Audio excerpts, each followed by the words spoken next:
Sobre todo para seguir ya con la investigación neurológica que estábamos haciendo.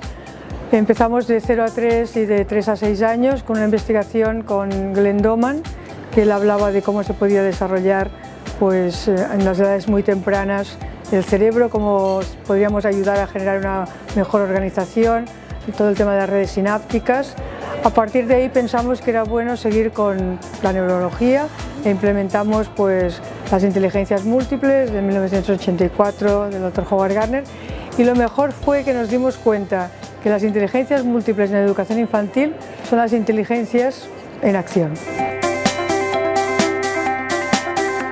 Sí, las fortalezas e inteligencias no se identifican con test de inteligencias, ¿no? Que a veces me lo han preguntado, sino sobre todo viendo lo competente que es la persona cuando lo pones en un ambiente experiencial, en un ambiente que tiene que desarrollar esas competencias.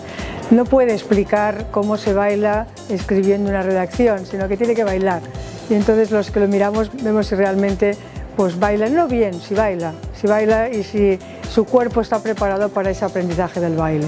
El cambio mayor en la evaluación quizá ha sido el trabajar evidencias en el aprendizaje que el alumno va haciendo. Y esas evidencias nos encontramos que es el alumno el que sabe decir en qué ha aprendido y cómo ha aprendido. Hablamos de una evaluación que es reguladora, tanto para el profesor como para el alumno.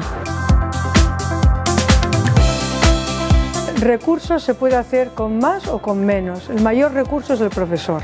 El mayor recurso es ese docente preparado. Todos recordamos docentes que han sido cracks en su manera de enseñar, ¿no? Ayer unas periodistas me decían cómo habían aprendido cultura romana, y ya es con todo lo que estamos diciendo. Siempre hemos tenido un tipo de profesor ideal. Lo que ahora proponemos es que la escuela sea el ideal, es decir, que toda la escuela esté para ese cambio educativo. Los docentes como motor de cambio son personas que bajan de la tarima, son capaces de ser guías, capaces de ser sherpas, que darás la vida por ese alumno, y eres como muy capaz de sentarte al lado de él y decirle: tú puedes, te voy a ayudar, vamos a ver cómo lo hacemos en conjunto. Esto que parece como tan altruista y hay medios para hacerlo. Vamos hacia la personalización del aprendizaje y vamos cada vez más a que el alumno genere sus propios itinerarios de aprendizaje. Ya no lo marca el profesor, sino lo marca el alumno con su interés y cómo él va viendo en su propia autoevaluación que está llegando a los objetivos de aprendizaje propuestos. Y lo más revolucionario es que cuando un alumno se siente querido, es capaz también de generar un diálogo significativo con la persona que lo quiere.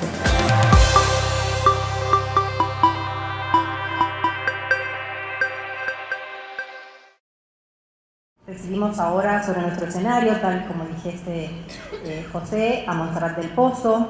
Ella es máster en Psicología y Gestión Familiar, graduada en los Institutos del Potencial del Desarrollo Humano en Filadelfia, Estados Unidos, graduada en el National Center for Teaching Thinking Newton Center, Universidad de Massachusetts, Estados Unidos.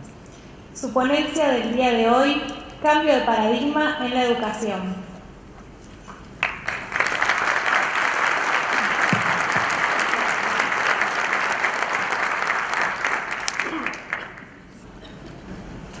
Muy bien, pues buenos días. Yo estoy muy contenta de estar aquí, supongo que ustedes también.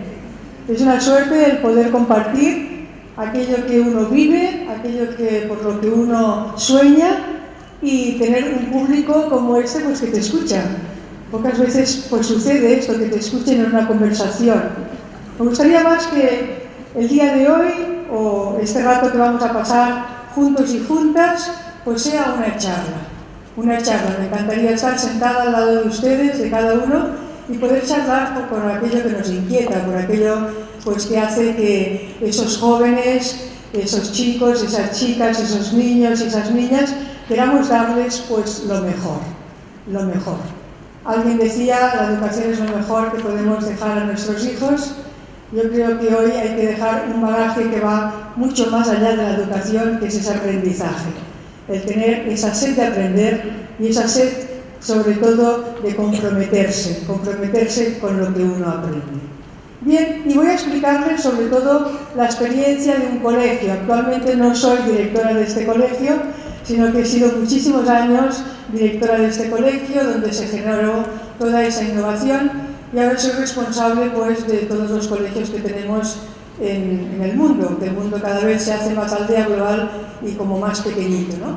Se inició todo esto en un colegio pues, de 1000 alumnos, un colegio concertado, un colegio donde el Estado, en este caso la Generalitat, un colegio que está en Barcelona, pues da un dinero para que el profesorado o para que la enseñanza o para que el aprendizaje pueda ser gratuito. Un colegio con 70 profesores, a mí me preguntan si todas son religiosas, ojalá que tuviésemos las 70, pero comprenderán que hay 2 religiosas al frente y el resto pues todo es un equipo laical, comprometido y con muchas ganas. ¿Cuántas veces nos dicen que el gran problema es los docentes? ¿Cómo lo hace con los docentes? ¿Dónde mete a los docentes para que crean en todo esto? ¿Todos ustedes aquí son directivos? ¿Sí? ¿No? Levanten la mano. ¿Todos son directivos? Muy bien, estupendo. ¿Cuántos de ustedes toman decisiones? ¿No levanten la mano?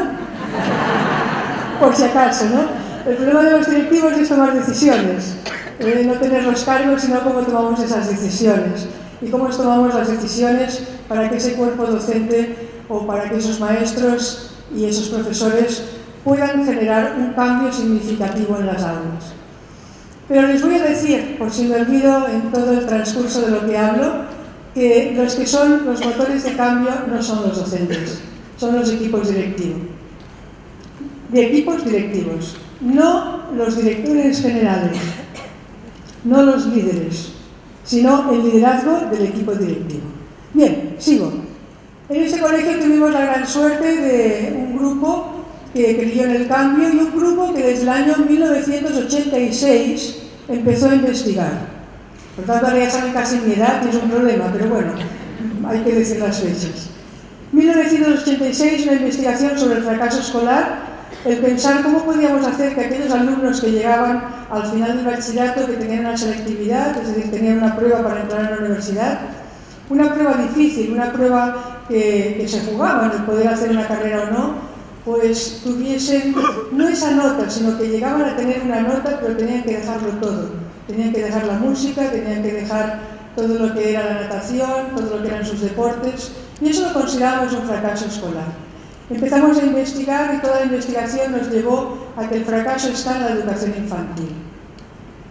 Generando una buena educación infantil, y hablo de 0 a 3 y de 3 a 6 años, se puede perfectamente generar un entramado de esa buena organización neurológica. En el año 86 eso se empezaba a decir, pero en los 2010, 2012, 2013, 14 y 15 eso se afirma a nivel científico y a nivel neurológico.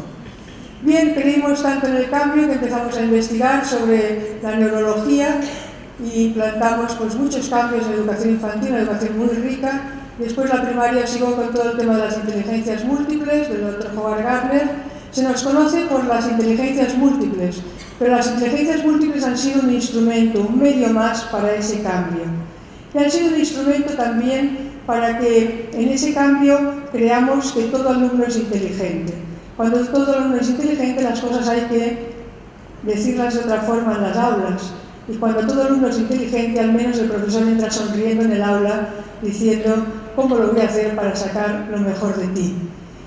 Las inteligencias múltiples tenemos la suerte de que no existen colegios de inteligencias múltiples, sino lo que existe es una herramienta como las inteligencias múltiples para hacer que nuestros alumnos puedan cambiar el mundo. Las inteligencias múltiples no son una finalidad en sí misma. Bueno, pues tenemos este colegio, ¿no? Un colegio muy bonito, un colegio que está pues, en la parte alta de Barcelona, donde estaban todos los colegios religiosos, el colegio pues, de La Salle, el colegio de los Escolapios, el colegio de los Jesuitas, el colegio de los Sagrados Corazones, el colegio del Sagrado Corazón, es decir, todos los colegios con los que las misioneras hijas de la Sagrada Familia de Nazaret no podíamos competir. Nosotros éramos como una hormiguita, pero ya saben que en Nazaret siempre hubo lo mejor y después, más tarde salió a darse a conocer, ¿no? Ese es nuestro carisma, el de Nazaret.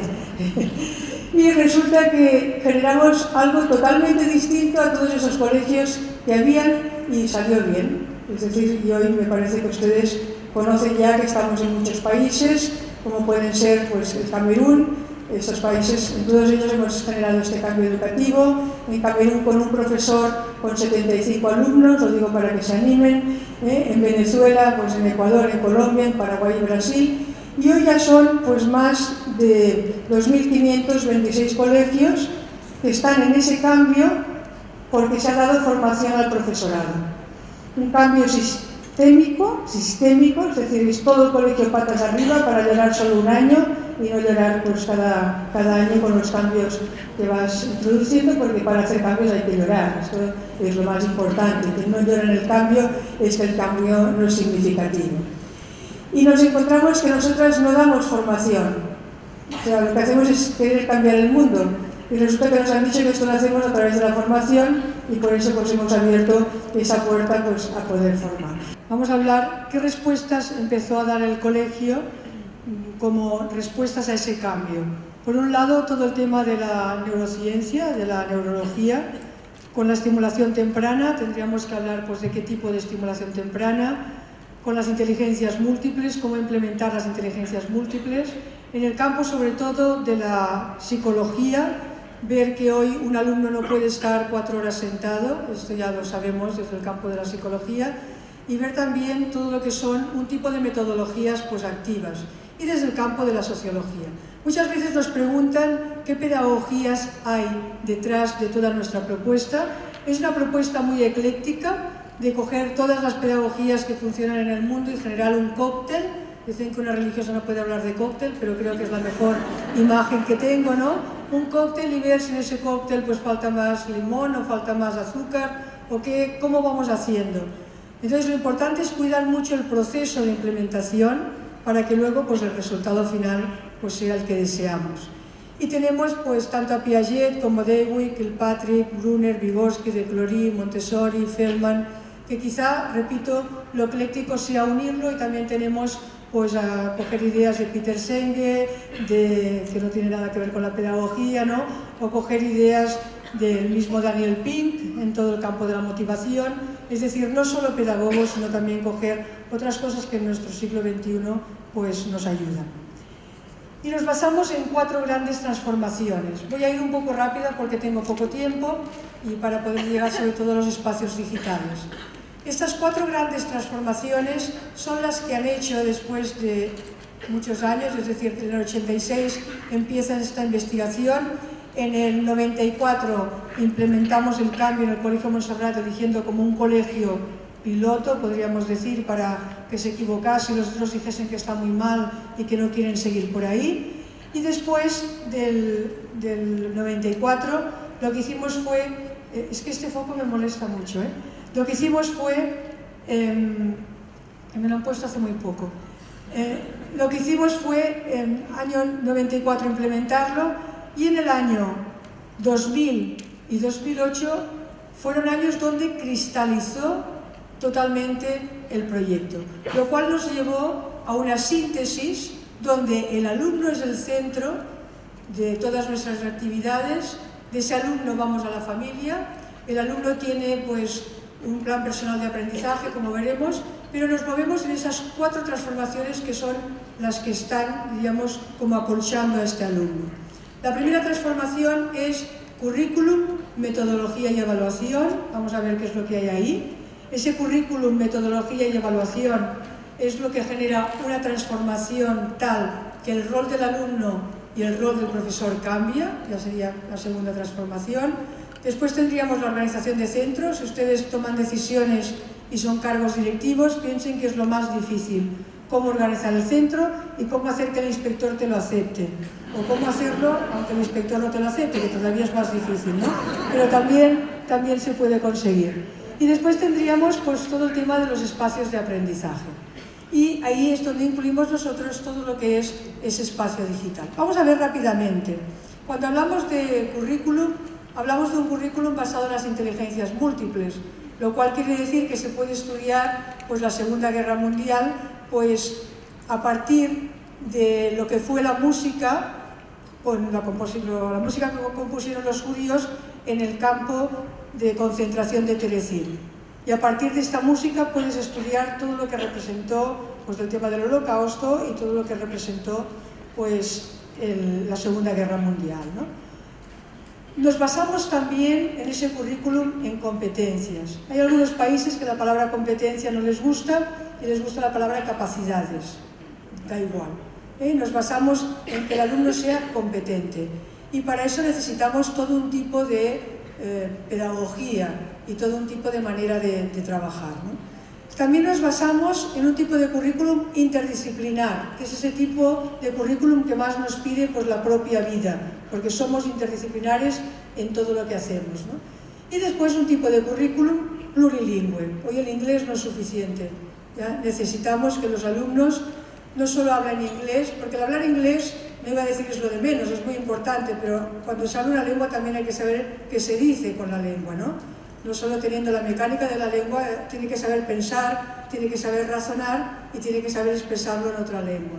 Entonces hoy nos metemos dentro de un ámbito plurilingüe para que ese alumno pueda tener futuro, ¿no? Entonces, bueno, en el currículum nuevo tenemos todo lo que es ese campo de la emprendeduría social.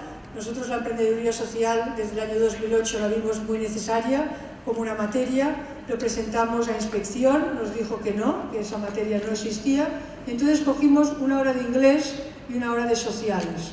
Y en esa hora de inglés y de sociales se hacía emprendeduría social. ¿Por qué? Porque en la hora de inglés se hacía en inglés y la clase de sociales consideraba tan importante la emprendeduría pues que la puso ahí. Y después de unos años se ha puesto como obligatoria esta asignatura. No digo nada más, por si acaso. Bien, emprendeduría social. El huerto escolar es importantísimo. Importantísimo, si después quieren, pues me preguntan. Pero el huerto escolar es lo que hace que muchos niños sean capaces de comprender que las cosas no son automáticas ni instantáneas, sino que hay algo que crece, que tiene vida y que no es digital, sino que hay algo que es real, que lo tienes que cultivar, que lo tienes que trabajar. Bueno, pues es un currículum nuevo. Currículum nuevo también es prepararlos para que sean discursivos, para que tengan argumentos, ponerlos en un tipo de condición que ellos rápidamente tengan que responder, pero sin vender humo, decimos, ¿no? O sea, con un argumento y un argumento con investigación, con un argumento que sea real. También somos capaces, diríamos, de que en la ciudad se puedan generar ámbitos de aprendizaje. La ciudad es el currículum. Pues estudiar las calles, el porqué el nombre de las calles, qué sentido tiene pues la misma configuración en las calles de Buenos Aires, o se puede estudiar también desde el centro como ha sido radial, pero vas, digamos, es un aprendizaje experiencial, ¿no? Estás en la calle y miras cómo esto se realiza. Y también tenemos pues todo el tema del ajedrez. El ajedrez trabaja los dos hemisferios. El ajedrez es muy importante porque es un juego muy violento. Cuando te comen la dama matarías al contrario, en cambio te mantienes, ¿no? Y el control y la gestión de uno mismo es muy importante en el ajedrez, ¿no? Y también todo el tema pues, que les decía antes de materias pues, interdisciplinares y de proyectos pues, que los alumnos crean. Esto es un proyecto sobre el modernismo que se hizo, la evaluación del propio proyecto la hicieron otros que hicieron el recorrido pues, por esto, ¿no? También tendríamos pues, todo un tema de investigación. Es curioso que las materias que son de investigación, como la química, la misma física, no se va al laboratorio. A lo mejor en este país es distinto, pero los profesores no tienen tiempo de ir al laboratorio. Entonces tienes que hacer como actividades extras para que realmente se haga investigación, y investigación pues, sobre todo lo que es pues, el método científico, ¿no? También incluimos en lo curricular lo que es el teatro, lo que es el drama, lo que son los musicales, lo que es el film. Hoy un alumno que no sepa hacer un video es un alumno que tiene muy poco futuro para poder transmitir las cosas. Pero siempre hablamos de esto en plan profesional. En plan profesional. Trabajar con buenos profesionales para que los alumnos se sientan también ellos buenos profesionales, ¿no? Y también diríamos que dentro de este currículum están lo que llamamos los workshops, que son 3 días, donde casi siempre lo hacemos cuando ya se han terminado las notas, ¿no? Cuando todos los alumnos ya quieren irse a casa y empezar vacaciones, pues hacemos esos workshops que son 3 días donde cambiamos la organización del colegio y cada profesor hace aquello que le apasiona. Y los alumnos tienen que elegir, además, a nivel de distintas, digamos, eligen y solo hacen un workshop y son distintas las edades. Hay personas que me están mirando y dicen, por favor, pare un poco, no nos diga todo esto tan rápido. Todo está publicado y todo está en la red. O sea, no se preocupen, que si alguien tiene sueño puede descansar tranquilo, que lo podrá pues, recuperar, ¿no? ¿Qué hacemos? Tengo que ir rápida, a la fuerza. ¿Qué hacemos a nivel de metodología? Siempre centrada en el alumno, y esta metodología está basada en el aprendizaje-servicio. Es decir, todo lo que realiza este alumno y todo lo que hace es en beneficio de otros. Se hace un proyecto y en este proyecto pues, se integra siempre el currículum, pero se hacen juguetes. Integrado el currículum, parte de objetivos de matemáticas, partes de objetivos de lengua, y después esos juguetes pues, se regalan, ¿no? O se puede hacer pues, una exposición sobre lo que era el Museo de la Tolerancia, en lo que fue pues, las revoluciones, tanto la francesa como la americana, y se hace el Museo de la Tolerancia. Y vienen los papás a ver el museo, vienen los compañeros, tanto de bachillerato, si lo han hecho cursos intermedios, como los pequeños, ¿no? Pero siempre es en beneficio de otros. Para nosotros es vertebrador el aprendizaje cooperativo. Hemos tenido muchos problemas en poner el aprendizaje cooperativo, muchísimos problemas, pero es vertebrador. Es decir, hoy me tendrían que dar como muchas razones para no poner aprendizaje cooperativo. Muchas razones. Los papás dicen que su hijo lo hace todo, pero es que la clave de todo esto que estamos diciendo es que se trabaja mucho en el colegio y muy poco en casa. El trabajo es en el colegio y de hecho los alumnos nos critican y dicen, madre, no podemos más, por favor, no podemos más. Entonces los alumnos saben lo que tienen que entregar en el día, todo va en el día. Y cuando llegan ya saben lo que tienen que hacer y cómo hacerlo, etcétera, etcétera, ¿no?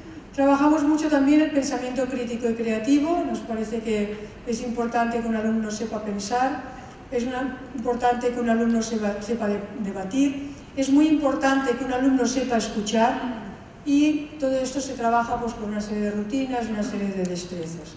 Y las tecnologías son una herramienta. Nuestra experiencia es que la tecnología acelera el cambio, pero la tecnología no nos da el cambio. Nosotros llegamos a todas las herramientas tecnológicas y piensen que es un colegio, ahora ya muchos colegios, que estamos hablando que desde los 9 años tienen 1x1, o tablets, ordenadores, hasta los 18, pero combinan con libretas, con libros, pueden estar dibujando, pintando y tienen un ordenador al lado. Es decir, es una herramienta más puesta dentro de todo este aprendizaje, ya lo verán. Y después, pues todo lo que es experiencial. Es decir, podemos agrupar todo lo que son las metodologías con un tipo de aprendizaje cooperativo que seguimos a los hermanos Johnson & Johnson, de grupos base, grupos formales, grupos informales, todo lo que es el learning by doing, es decir, ser capaces de un aprendizaje experiencial, y aquí ponemos los proyectos, el aprendizaje basado en proyectos, es decir, el PBL, todo lo que es Design for Change, pensamiento de diseño, los workshops que les decía antes, el BAI, que es la emprendeduría, ámbitos de aprendizaje, y después ya nos vamos en metodologías con pensamiento crítico y creativo, rutinas de pensamiento, destrezas, design thinking, y todo lo que son programas de competencia social. Todos son buenos si se realizan. El problema de los programas de competencia social es que los empezamos en las guiaturas o tutorías, pero pocos lo siguen, ¿no?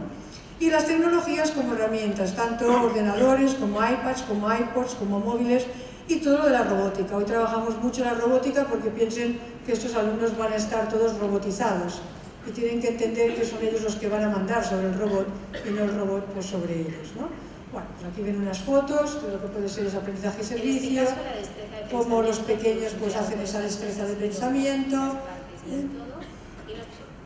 Ven también, perdón, el aprendizaje cooperativo, lenguas.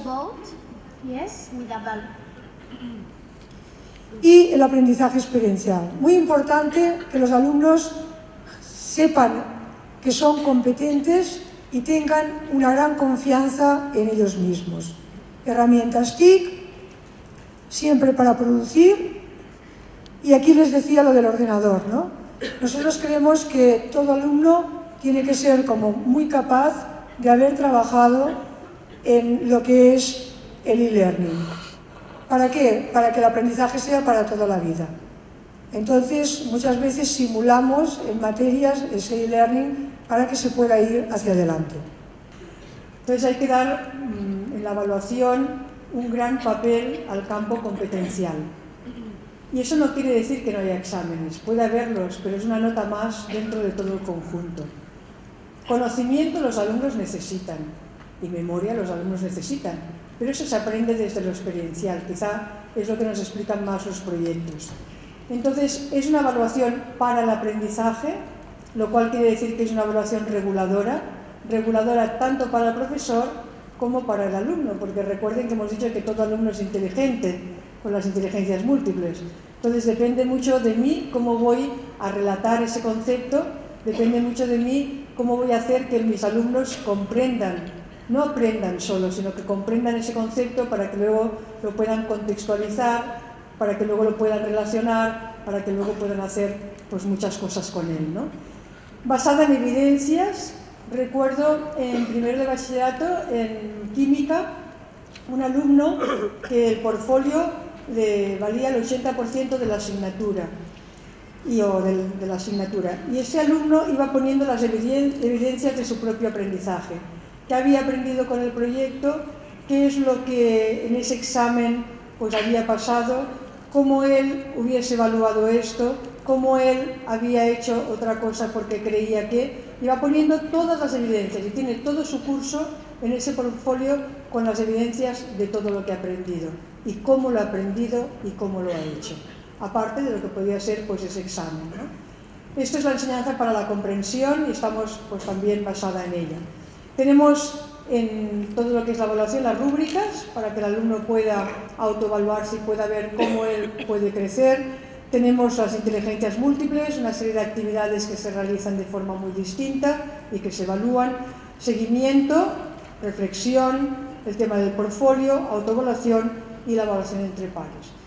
Pero después hay otro tipo de evaluación que le llamamos Critical Friends, que es una evaluación donde el alumno, a mitad de redacción o a mitad de trabajo que él realice o a mitad de proyecto, pregunta a los compañeros con un protocolo cómo puede mejorar, qué es lo que puede hacer para mejorar.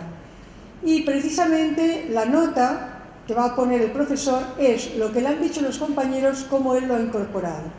Y así se trabaja mucho la flexibilidad en el alumno, y esto es para toda la vida, si eres capaz de escuchar a otros y de incorporar cambios pues, que sean significativos.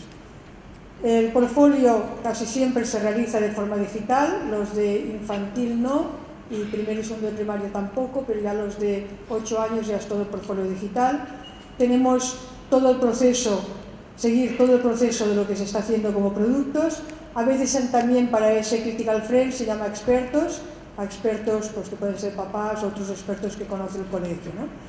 Y hoy tenemos la gran suerte que todo el tema de la evaluación lo podemos controlar a nivel digital, pero no controlarlo los papás o controlarlo por los profesores, sino también los alumnos. El alumno sabe qué notas se le ponen, cuánto hay de competencia, cuánto hay pues, de lo que ha presentado, pero también se evalúan todo el tema de las competencias, ¿no? Se hace un seguimiento, se hace un feedback y el profesor es mucho más, no da consejos el profesor, sino que genera interrogantes pues, en ese alumno, ¿no?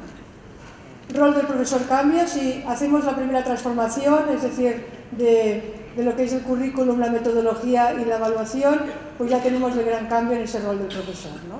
No voy a detenerme tanto en él, con el profesor seguimos las competencias de PRNO, que supongo que conocerán, y otros tipos de competencia que requiere el mismo cambio. Es un profesor que pasa a ser un coach, o si quieren un Sherpa, es un profesor que no está en la tarima, sino que baja de la tarima, y es un profesor que se acerca al alumno para generarle muchas preguntas, para que el alumno genere preguntas nuevas, es un planteamiento muy socrático, y para que se genere ese feedback con todas las preguntas pues, que uno va planteando, ¿no? Es un profesor que tiene la ilusión de ese aprendizaje para toda la vida. Nosotros cuando hacemos selección de personal o selección para elegir profesores, la primera premisa es que tenga ganas de aprender. Y uno dice, ¿y eso cómo lo miden? Pues es fácil, ¿eh? Pero es que tenga ganas de aprender. Después vendrá todo lo demás, pero es que el aprendizaje es para toda la vida, por tal como nos vienen las cosas, ¿no? Portfolio personal también del profesor. que sepa elegir qué es lo mejor que la ha hecho y tenga evidencias de ese aprendizaje, poniendo todo lo que él realiza. Práctica reflexiva, esto es en grupo, seguimos tanto a Michael Fullan como a Ger Graves en todo el tema del capital profesional, que habla ahí de la práctica reflexiva, y todo el tema de la investigación en la acción. Es decir, un profesor puede ser un profesor generalista, un profesor tutor, un profesor que hace un proyecto con otra persona, con otro profesor, pero un profesor sobre todo investiga en el aula.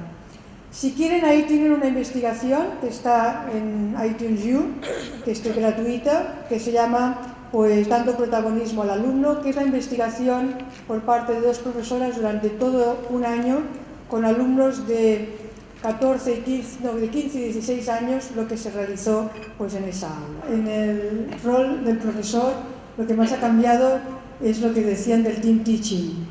Nosotros nos gusta más trabajar 2 profesores, 60 alumnos, 3 profesores, 90 alumnos, 4 profesores, 120 alumnos, porque hemos visto que así se trabaja mucho más personalizado. Porque cuando está un profesor con 30, cállate, siéntate, ponte. En cambio, cuando están 2 profesores, uno puede pues mirar cómo funciona la clase y otro puede pasar. Y cuando hay 4, ahora para eso se requiere que un profesor no esté hablando 40 minutos o no esté hablando 50 minutos, sino que los alumnos sepan lo que tienen que hacer y lo realicen, ¿no? Tengo muchas anécdotas sobre esto, pero sigo para poder llegar pues hasta el final, ¿no? El alumno inteligente, que nosotros consideramos inteligente, el alumno que creemos que saca buenas notas, que está quieto en clase, que de vez en cuando te escuche y toma algún apunte, sobre todo los de secundaria, son alumnos que no les gusta el trabajo cooperativo. Son alumnos muy individualistas. Nosotros cuando descubrimos que estábamos generando cerebros totalmente competitivos e individuales, dijimos, esto no puede seguir así. Y entonces, cuando pusimos el trabajo cooperativo, esos alumnos dijeron, ¿cómo es posible? Yo antes estaba un rato en clase escuchando, 2 o 3 días antes, porque era un buen alumno, no el día antes, sino 2 o 3 días antes, pues aprendía la lección, miraba el libro, y después ese mismo alumno llegaba y sacaba un 9 en el examen, porque tenía una gran capacidad. Dice, ahora en cambio tengo que soportar estos pelmazos en el grupo, saco un 7, no hay forma de que me escuchen. Digo, mira, si eres capaz de soportar esos pelmazos, serás como muy capaz de encontrar trabajo. No digo que sean pelmas los que trabajan, por supuesto, ¿eh? Pero sí que hay veces que cuesta que una idea que tú crees que es muy buena, una idea que a ti te parece que es fantástica, que no te la acepten. Y esta alumna me decía, madre, yo me voy a marchar, yo ya no puedo más aquí, no puedo más, o sea, no puedo más, el trabajo cooperativo me tiene totalmente... Digo, bueno, vete, digo, harás bien de irte, serás una persona insoportable donde trabajes, y serás insoportable por tu eficacia. Y además ahora hay un eslogan en la empresa pues que dice que si alguien se hace imprescindible, por favor que lo eches, que lo quites. Y se quedó desconcertada, ¿eh? Se quedó desconcertada, tan desconcertada que siguió en el colegio. Y después fue una de las alumnas más espectaculares que hemos tenido en alto rendimiento en los grupos cooperativos y hacer que rindan las personas que tiene al lado, ¿no? Fue una alumna que nos hizo aprender muchas cosas. Una de las cosas que más se admira en el colegio es la autonomía de los alumnos. Lo han visto aquí en estos vídeos que están todos en un canal que tenemos que se llama Think1 TV, que es gratuito, etcétera, etcétera, ¿no? Entonces te encuentras con un alumno autónomo, un alumno que trabaja solo, un alumno que hace metacognición, que sabe qué ha hecho, cómo lo ha hecho y por qué lo ha hecho. Es un alumno que no llega a casa y le preguntan, ¿y hoy cómo ha ido el colegio? ¿Qué has hecho? Y dice, nada. Y la mamá dice, estoy pagando lo que pago en el colegio para que mi hijo no haga nada, o sea, desconcertante, ¿no? Pero estos alumnos saben lo que han hecho y saben lo que tienen que hacer al día siguiente y saben cómo se pueden superar. Y cuando encuentran su pasión, cuando encuentran aquello que les gusta, tenemos un grupo de robótica que está loco por la robótica, pues son capaces de dejar miles de actividades que tenían pues para poder programar, venir el sábado al colegio para jugar con los robots, etcétera, etcétera, ¿no? Alumnos también que generan o hacen su propio plan personal de aprendizaje. Y ese plan personal de aprendizaje, pues con esa herramienta del Simbalú, ¿no? Les ayuda mucho a que sepan cuáles son sus fuentes de aprendizaje y que sepan también compartir todo lo que ellos tienen y todo lo que ellos pueden dar a los demás. Y es un alumno que ya hoy el leer y el escribir y el contar pues no es suficiente, ¿no? Nosotros defendemos mucho que en los sitios más pobres, en los sitios con menos medios, más formación de calidad, porque tienen muchas menos posibilidades de poder responder a ese siglo XXI. Nos gusta decir que el siglo XXI lo que se van a encontrar estos jóvenes es jugar en un partido que no saben cuáles son sus contrincantes. Yo vengo de Barcelona, entonces ya saben que en Barcelona hay un único equipo, ¿no? Otros tienen varios, pero además hay alguien muy significativo que es argentino, por cierto. Creo que ha cambiado mucho el look, también hay que decirlo, ¿no? Bien, pues, ¿qué pasaba cuando estaba Guardiola? Piensen que analizaba al contrincante, como ustedes no se pueden llegar a imaginar, ¿no? Ahora en las Olimpiadas se nos dice, algunos dicen, después ya analizaré cómo me ha ido, pues cómo he corrido, qué es lo que he hecho, tal y cual. Pues resulta que estos jóvenes de nuestros colegios, calculen, los que tienen 3 años en su colegio, van a salir dentro de ¿cuándo del colegio? ¿15 años? ¿Más o menos? ¿Cuántos años? ¿Cómo va a cambiar el mundo dentro de 15 años? ¿Qué herramientas damos a estos chicos y a estas chicas para...? Hicimos un trabajo muy interesante, si me pongo con ejemplo estoy perdida, pero hicimos un trabajo muy interesante en el colegio que fue coger a los papás de educación infantil de 0 a 3 y de 3 a 6 y decirles qué currículum quieren que enseñemos a sus hijos para cuando salgan del colegio. ¿Qué currículum? Nadie dijo historia, nadie dijo matemáticas, nadie dijo literatura, sino que dijeron resolver problemas, saber tomar decisiones, lenguas, aguantar lo que venga, resiliencia, empatía, flexibilidad. Por lo tanto, el currículum tiene que ser un medio para alcanzar todo esto, porque resulta que esa empatía, esa flexibilidad, esa resiliencia son las raíces y las hojas del árbol es el clima, es la Segunda Guerra Mundial. Entonces a veces lo cambiamos, ¿no? O sea, nos da la sensación de que el currículum es pues las raíces, cuando son el medio para alcanzar todos estos valores. Yo, gracias a Dios, pues me acuerdo poco de muchas fórmulas matemáticas. Digo gracias a Dios porque se me ocuparían parte de mi cerebro. Y en cambio he trabajado mucho la resiliencia. Tuve un profesor de francés que me hacía leer cada día. Cada día, cuando entraba en clase, decía del pozo, y allá estaba. Y tenía tanto problema, porque se ve que no pronunciaba bien. Ese profesor me hizo ir a clases particulares. Clases particulares. Y hoy, cuando voy al Camerún, hablo francés gracias a ese profesor y a las clases particulares que me obligó. Es decir, que a veces en la vida hay cosas, ¿no?, que uno no entiende por qué suceden, pero suceden.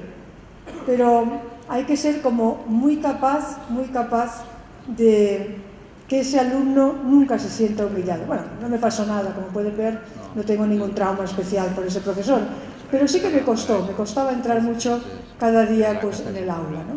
Bien, un alumno que sea capaz de responder, de jugar a ese equipo que no conocemos. ¿Qué le tenemos que dar? Nosotros decimos que no queremos que se quede en el banquillo. Lo queremos pues que esté en el 5 inicial si juega baloncesto, o que esté en los grandes profesionales, ¿no?, como ese argentino, que esté metiendo ahí goles o haciendo buenos pases. ¿Qué hay que darle? Muchas herramientas, muchas herramientas. Hoy los conceptos cerrados no nos ayudan. Y suerte que el sistema solar cambió, ¿no?, porque si no nos quedaríamos, ya no digamos de cómo se transforman pues todo lo que son las fronteras. Bien, organización de centro. Un centro, si se organiza de forma diferente, tiene mucho futuro. Un centro, si quiere cambiar con la misma organización, lo tiene bastante mal, ¿no? Entonces tendríamos clases que no fuesen solo de 1 hora o de 40 minutos, sino que fuesen de 80 minutos o de 2 horas, una mañana toda interdisciplinar, tendríamos una semana pues, de inteligencias múltiples, formas de transformar, formas de hacer que el centro sea de otra manera. A mí me gustaría cada mes cambiar el horario. Y la persona que hace el horario me dijo, ni lo sueñes. O sea, porque además en la máquina, todo lo que quiero introducir en el horario dice, no se puede. Y lo tenemos mal. Pero bueno, hay que hacer bloques de otra forma y hay que hacerlo de otra manera, y hay que ver la manera como, si tienen dos líneas A y B o si tienen A, B, C, pues cómo pueden trabajar los profesores juntos lo mismo a la misma hora o las materias interdisciplinares. Esto dará un tipo de organización pues, de espacios muy abiertos, de bloques de horas y todo la ubiquidad. Todo es aprendizaje. Se aprende en el patio, se aprende en el pasillo, se aprende en recepción, se aprende estando en una sala como esta todos juntos, todo lo que es pues, un ciclo, se aprende en el despacho del director. Recuerdo una entrevista que me hicieron una niña de 5 años que hacían los oficios y dice, ¿aquí es donde está la que manda más? Digo, no, un poquito más allá. Bien, todo resulta pues aprendizaje. Entonces nos podemos encontrar aulas como esta, con más diseño, menos diseño. También podría presentar una aula del Camerún, donde ya no la verían porque prácticamente ni hay luz, ¿no? Donde trabajamos, pero son aulas que responden a un espacio fuego de campamento, que es que una persona habla y los otros escuchan, que responden a un espacio fuente donde están trabajando en cooperativo, todo un grupo, y que responden también a un espacio cueva, es decir, a un espacio donde el alumno puede estar solo, y todo esto dentro de la misma aula, ¿no? Y pasamos a los espacios digitales. Ayer tuve varias entrevistas que me hicieron de una revista y de los periódicos, ¿no? Y también algo de televisión, y siempre me preguntaban lo mismo. ¿Usted cree que la tecnología ayuda al aprendizaje? ¿Usted cree que no genera una adicción? ¿Usted cree que los videojuegos...? Esas eran las preguntas típicas. Claro, si desde los 9 años tenemos 1 por 1, pues uno tiene que decir que la tecnología es una herramienta muy eficaz, pero que si antes no ha cambiado el colegio, es difícil, porque nosotros creemos en un cambio sistémico, total de la escuela, ¿no? Entonces la tecnología no solo se puede poner pues, en un grupo, o en primero A, o en primero B, o generar solo un grupo piloto y cosas de estas. El problema de la tecnología, y lo digo así a bocajarro, es la estructura del edificio. Nosotros generamos un gran problema de que 900 ordenadores se conectaban a la vez. Y los que están aquí, que son técnicos, dicen, pues seguro que no funcionaba. Pues tienen toda la razón, no funcionaba. Ni estaba preparada la sociedad para darnos esta respuesta tecnológica. Entonces, bueno, hoy la sociedad está preparada para esta respuesta tecnológica. Entonces nosotros iniciamos desde el 2000 todos los proyectos que ya obligábamos al profesorado a que en los proyectos del 2000 pusiesen tecnología. Entonces, ¿qué pasaba? Que todas al aula de ordenadores, todo el mundo, las aulas de ordenadores colapsadas.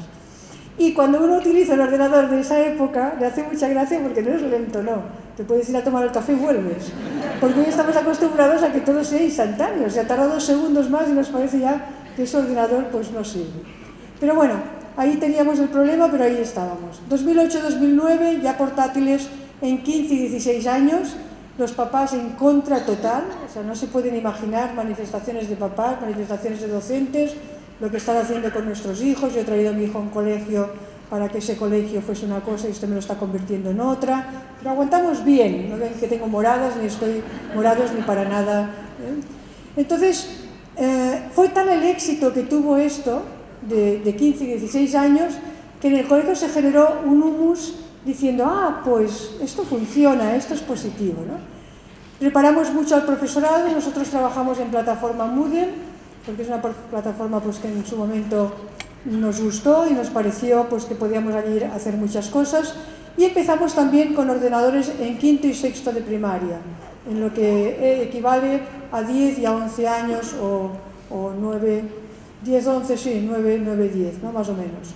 Y después generamos una televisión educativa que se llama Think One TV, que esa televisión educativa empezamos a poner a dar buenas noticias sobre educación, cuando todo el mundo hablaba de fracaso escolar, que todo era horroroso, que la tecnología hacía que los alumnos fuesen tontos, que se bajaban todos los niveles, pues empezamos a dar buenas noticias y sobre todo ver cómo se hacían los cambios y qué cambios se podían hacer. Bien, 2010-2011 ya portátiles, un portátil cada 3 alumnos, tanto para 5º como para 6º, y de primero a tercero de la ESO, que es de 12 años hasta 15 y 16, 16-17 y bachillerato ya teníamos todos los netbooks, ¿no? En 12-13 se introduce el iPad, 1 para 3, y después 13 y 14 ya tenemos un iPad desde cuarto de primaria y en primero de la ESO. Es decir, hemos hecho muchos cambios, ¿no? Entonces no me pregunten si el iPad es mejor o peor. El iPad come el Wi-Fi que, bueno, lo devora, genera también sus problemas, pero bueno, utilizamos esto y nos va bien, siempre para producir, para investigar, pero quizá lo que me gustaría ver después de los años es cómo hemos ido teniendo una serie de fases, ¿no? Y ustedes ya no han tenido ni esas fases a lo mejor porque han podido empezar pues la apropiación y por la invención. Pero nosotros hemos tenido una primera fase que fue de acceso, ¿no? Aprender lo básico de la tecnología. Los profesores recordaban que yo los obligaba a... Ahora suena hasta ridículo, ¿no? Pero los obligaba a pasar una hora en Internet, en el colegio. Les decía, tenéis que conectaros a Internet, que esto es el futuro, ¿no? Y me decían, ¿qué va? Si la Wikipedia, bueno, detractores totales del profesorado, ¿no? Pues hay una primera fase como de acceso, una segunda fase, podríamos decir, de adopción, aquellos PowerPoints que poníamos en el aula, entonces no te funcionaba el cañón, no te funcionaba el audio, no te funcionaba nada, y el profesor decía, yo no quiero pasar PowerPoints, los alumnos querían el PowerPoint, el profesor no lo quería dar, bueno, una serie de cosas un tanto divertidas. Pero quizá las dos, diríamos, fases mayores para nosotros ha sido la fase de apropiación, es decir, que ese cambio metodológico nos llevó sobre todo a tener que necesitar, ¿no? Conectarnos, tener que investigar, necesitar unos medios. Y fue el mismo profesorado que fue diciendo, es imposible que estemos tan metidos en las salas de informática, nos está esto como esclavizando, ¿no? Entonces, este cambio metodológico fue pues, cambiar la forma de enseñar, de aprender, de evaluar, una necesidad pues, de tener en los proyectos la tecnología, la plataforma Moodle. Y después, para los alumnos, para que los alumnos produzcan en la apropiación, teníamos que los alumnos eran capaces ya de dialogar, diríamos, con la tecnología, ¿no? Con esta cultura. Eran capaces por ellos mismos de publicar y de producir algo nuevo, pero después también de generar su propio entorno personal de aprendizaje con esa herramienta que decía antes, pues, del Simbaloo, ¿no? Pero la innovación es lo que estamos viviendo desde hace ya pues, unos años, que es un aprendizaje pues, basado en juegos. Hay quien cree que el juego es el videojuego, existen otros juegos que no son el videojuego, como verán ahora. Una tecnología móvil, hay quien dice, pues ustedes utilizan los móviles, los alumnos no quieren gastar con su móvil las cargas, no se crean que quieren utilizar el móvil, por lo menos la realidad es que pueden ellos utilizarlo cuando quieran, pero cuando otros dicen, utiliza el móvil, dice, madre, se me está gastando la carga, mi padre solo me la pone a la semana y no quiere, ¿no? Entonces tienes que generar un tipo de, pues, de los iPads que son móviles para todo lo que es la geolocalización y proyectos de geolocalización, etcétera, ¿no? También trabajamos pues, todo lo que es el campo de la robótica, realidad aumentada, y las pantallas flexibles todavía no hemos llegado a ello, ¿no? Aunque otras cosas sí. Cuando al principio empezamos con todo esto nos dijeron que los profesores no serían capaces de llegar a esto y que los docentes eran docentes muy cómodos, docentes...